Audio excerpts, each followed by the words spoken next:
Apprenons à remercier les gens qui nous rejettent et les lieux qui nous rejettent. Parfois, c'est en nous rejetant qu'ils nous ont poussés vers le trône et vers l'endroit où on devait s'installer. En vérité, quand Dieu veut forcer quelqu'un à quitter sa zone de confort et aller accomplir sa destinée, il durcit le cœur des gens. Il complique la situation. L'environnement devient hostile. Tu te lèves un matin et puis les gens t'en veulent, les gens t'attaquent. Les gens qui étaient cléments et gentils avec toi, un coup, leur visage change. Toi-même, tu ne comprends pas ce qui se passe. Et tu t'assois, tu te dis, mais qu'ai-je fait pour mériter ça? Non, tu n'as rien fait. C'est ce que tu dois faire qui te crée des problèmes. Parce qu'en vérité, Dieu sait que si on te laisse là, tu ne vas jamais te bouger. Est-ce que tu sais que quand tu forces trop pour être à une place, souvent c'est parce que tu n'es pas assorti à cette place-là. Il y a des gens qui sont nés dans certaines familles, mais qui ne sont pas faits pour rester dans la famille. Ils sont nés dans la famille parce qu'il fallait qu'ils naissent quelque part. Mais leur but et leur destinée doit les pousser à aller dans un endroit qui est différent et à accomplir de grandes choses.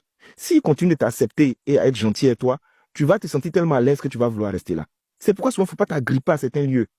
Tu sais, il y a des gens, ils pensent que leur place est réservée. Or, ils doivent créer les places. Il y a des gens, ils sont nés, leur place est déjà là. Le parcours est là, tout est tracé, tout est là. Et puis il y a d'autres, eux doivent créer les places. Souvent, quand on te pousse là. C'est pas dehors qu'on te pousse. On te pousse vers l'endroit où tu dois être. Donc, arrête d'avoir de la haine et de la rancœur envers tout le monde. Souvent, il y a des gens, leur cœur est dur. Souvent, Dieu même crée l'oubli dans le cœur des gens. Tu es là, tu souffres, et puis tu les appelles, ils ne répondent pas. C'est parce que dans cette période-là, tu dois apprendre des choses.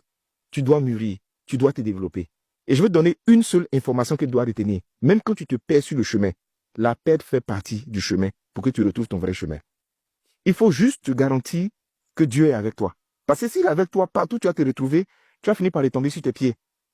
Toutes les personnes qui ont accompli des grandes choses, témoignez en bas pour qu'ils puissent comprendre que le rejet, l'abandon, l'hostilité, ça fait partie du processus de l'accomplissement de la destinée. Souvent, Dieu, avec violence, va pousser les gens à te chasser de ton travail, à te chasser de ta relation, à te chasser du lieu où tu es. Parce que si on ne te fait pas ça, tu es trop confortable, tu ne vas pas aller accomplir de grandes choses.